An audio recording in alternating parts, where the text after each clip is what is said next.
आज हम हल करेंगे कक्षा 5 की कार्य पुस्तिका है। विषय है प्रकृति। पाठ नंबर 9 है। पाठ का नाम है हम और हमारी फसलें। पेज नंबर है 42। तो आइए देखते हैं इसका पहला प्रश्न क्या है। पहला प्रश्न है, नीचे दी गई तालिका में विभिन्न प्रकार के मिट्टी के गुण एवं उसमें उगने वाली मुख्य रूप से फसलों के नाम लिखिए। इधर है मिट्टी के गुण है, उगने वाली फसलें। तो देखते हैं, मिट्टी है दोमट मिट्टी। इस मिट्टी के गुण क्या है? उपजाऊ, जल धारण क्षमता अच्छी होती है। इसमें कौन सी फसलें उगती हैं? तो इसमें गन्ना, गेहूं, कपास। बलुई मिट्टी, इस मिट्टी के गुण क्या हैं? जल जल्दी सूख जाता है और ये कम उपजाऊ होती है। इसमें उगने वाली फसलें बाजरा, मूंगफली, तरबूज। और चिकनी मिट्टी के गुण हैं अधिक जल सोखती है। इसमें उगने वाली फसलें धान और गेहूं हैं।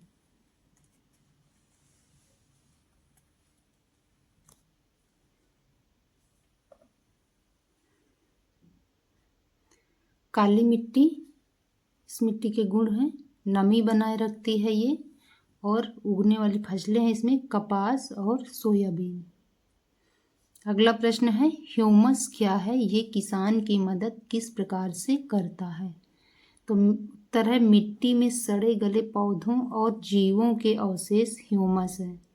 यह मिट्टी की उर्वरता और नमी को बढ़ाता है।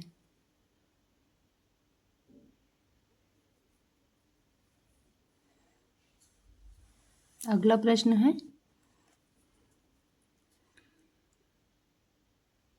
नीचे दिए गए फसलों को उनके वर्गों के आधार पर खरीफ, रबी और जायद में वर्गीकृत करके लिखिए।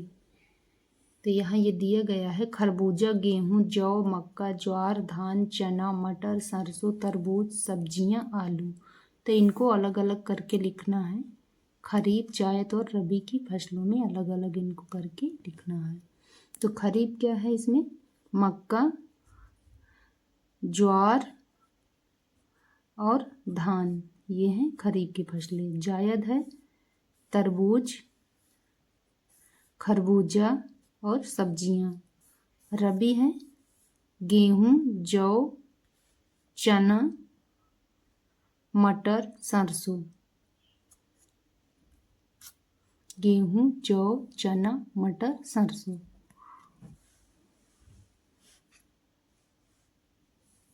अगला प्रश्न है, आपने कौन कौन से बीज देखे हैं उनके नाम लिखिए। इन्हीं फसलों में, खरीफ, जायद और रबी की फसलों में आपने कौन कौन से बीज देखे हैं उनके नाम लिखिए। तो यहाँ पे हमने लिखा है मक्का, धान जो खरीफ की फसलें हैं, जायद में है तरबूज, टमाटर, लौकी, और ये है रबी गेहूं, चना, मटर, सरसों।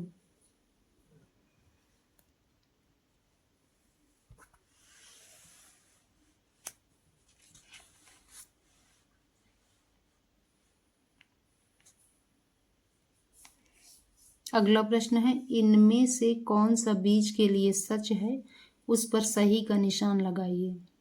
श्वसन करते हैं, बिना हवा के बढ़ सकते हैं, सहज सूरज की रोशनी से उन्हें नुकसान पहुंचता है, दाहे हुए पानी के बिना भी बढ़ सकते हैं। तो इसका उत्तर है आ। बीज जो होते हैं वो श्वसन करते हैं। अगला प्रश्न है, बीज हमारे लिए किस प्रकार उपयोगी हैं? उत्तर है फसल उगाने और भोजन प्राप्त करने के लिए बीज हमारे लिए उपयोगी हैं।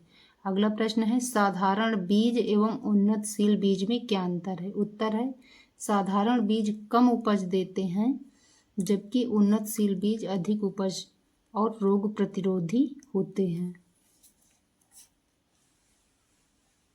अगला प्रश्न है, चित्र को देखें और बताएं कि यह सिंचाई की कौन सी पद्धति है, इसका उपयोग अब क्यों नहीं होता, लिखिए। तो ये ढेकली पद्धति है। यहाँ पे जो दिख रहा है ये ढेकली पद्धति है। इसमें अब की अपेक्षा बहुत मेहनत लगती थी, समय भी बहुत लगता था, इसलिए इसका उपयोग अब नहीं होता। अब ये पूरी तरह से बंद हो चुका है। अगला है, नीचे दिए गए चित्र को देखकर बॉक्स में लिखिए कि यह किस प्रकार की सिंचाई पद्धति है। तो ये किस प्रकार की सिंचाई पद्धति है? तो ये है ड्रिप सिंचाई। और ये ऐसे फव्वारे में दिख रहा है जो फव्वारा टाइप, ये है छिड़काव सिंचाई। अगला प्रश्न है, निम्न प्रश्नों के सही विकल्प पर सही का निशान लगाइए। किस पद्धति के द्वारा पानी पौधों की जड़ों पर बूंद बूंद वाल्व, पाइप आदि से डाला जाता है? वह है सिंचाई प्रणाली, वह है जल प्रवाह सिंचाई प्रणाली, सा है ड्रिप सिंचाई प्रणाली, दा है उपरोक्त सभी। तो इसमें पौधों की जड़ों पर बूंद बूंद वाल्व या पाइप आदि से डाला जाता है, तो यह है ड्रिप सिंचाई। अगला प्रश्न है, गेहूं की सिंचाई किस पद्धति के द्वारा की जाती है? वह है फव्वारा सिंचाई प्रणाली, वह है जल प्रवाह सिंचाई प्रणाली, सा है ड्रिप सिंचाई प्रणाली, दा है उपरोक्त सभी। इसका उत्तर है ब, जल प्रवाह सिंचाई प्रणाली। अगला प्रश्न है, फव्वारा सिंचाई पद्धति कौन सी मिट्टी के लिए उपयोगी होते हैं? आ है चिकनी मिट्टी, बा है सिल्ट मिट्टी, सा है दोमट मिट्टी, दा है बलुई मिट्टी। तो उत्तर है फव्वारा सिंचाई पद्धति बलुई मिट्टी के लिए उपयोगी होती है।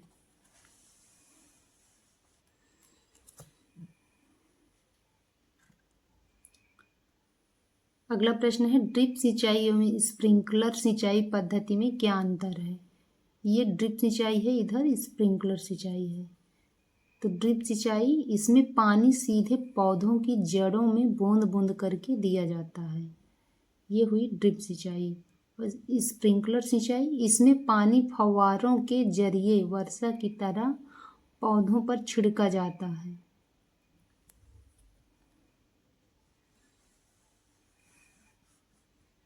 अगला प्रश्न है, जल प्रवाह सिंचाई पद्धति क्या है? खेतों में पानी को सीधे नहर या अन्य स्रोत से निकालकर या बहाकर सिंचाई करना जल प्रवाह सिंचाई पद्धति कहलाता है।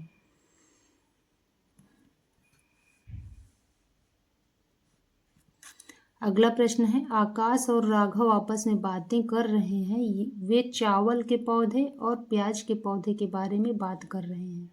आकाश, चावल के पौधों को ज़्यादा पानी की ज़रूरत होती है, राघव प्याज के पौधों को ज़्यादा पानी की ज़रूरत होती है।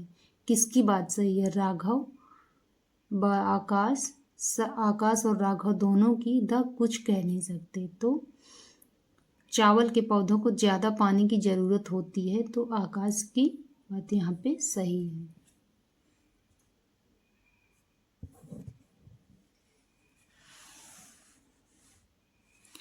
अब आते हैं अगले प्रश्न पर। नीचे दिए गए फसलों का वर्गीकरण कीजिए। चावल, प्याज, गन्ना, तिल, कपास, मटर, केला, सेब, तरबूज, बादाम, गेहूँ। इनको हमें कम पानी की ज़रूरत वाले और ज़्यादा पानी की ज़रूरत वाले सब बांट के अलग अलग लिखना है, को अलग अलग करना है यहाँ पे। तो कम पानी की ज़रूरत किसे लगती है? चावल, तो ये ज़्यादा पानी लगता है इधर।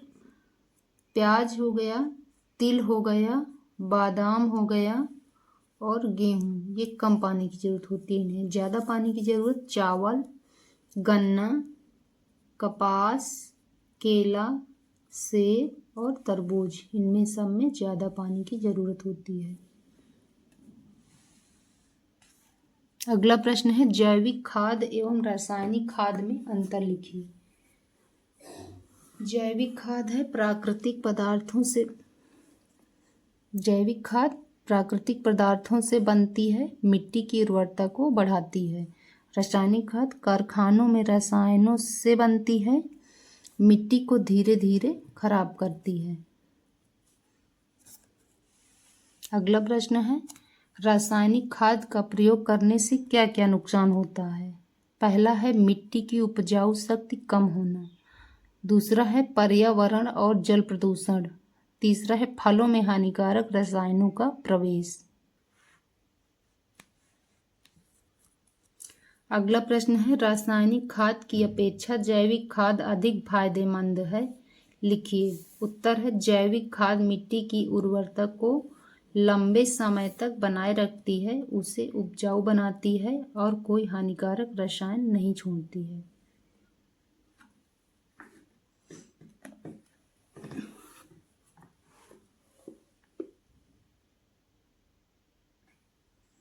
अगला प्रश्न है अमन की माँ अपने खेत में गोबर की खाद का उपयोग करती है और रमेश अपने खेत में यूरिया की खाद का उपयोग करता है। आने वाले समय में किसके खेत को ज़्यादा नुकसान होगा और क्यों? रमेश के खेत को ज़्यादा नुकसान होगा क्योंकि यूरिया जैसे रासायनिक उर्वरकों का लगातार उपयोग मिट्टी के प्राकृतिक गुणों को नष्ट कर उसकी उर्वरता को कम कर देता है। अगला प्रश्न है फसल को कीड़ों से बचाने के लिए किसान क्या करता है? किसान कीटनाशकों का छिड़काव करता है। अगला प्रश्न है कॉलम आ में दिए गए कृषक उपकरणों को कॉलम बा में दिए गए उनके उपयोगों से मिलाइए। कॉलम आ है ये, कॉलम बा का है हसिया, हसिया इधर है कटाई करना, कुदाली गुड़ाई करने के लिए है, सीड ड्रिल है बीज बोने के लिए, स्प्रिंकलर है सिंचाई करने के लिए।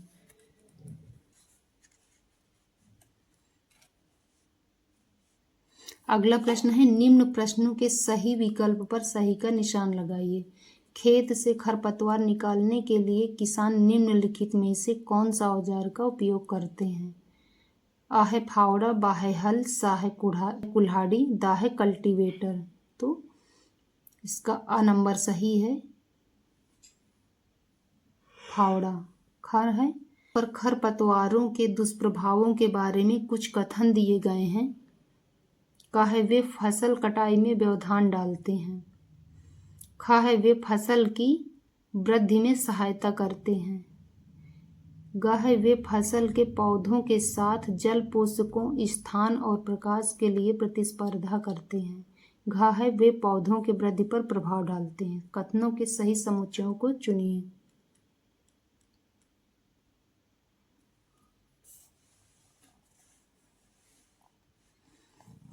जिसका उत्तर रहेगा बा, ग और घ।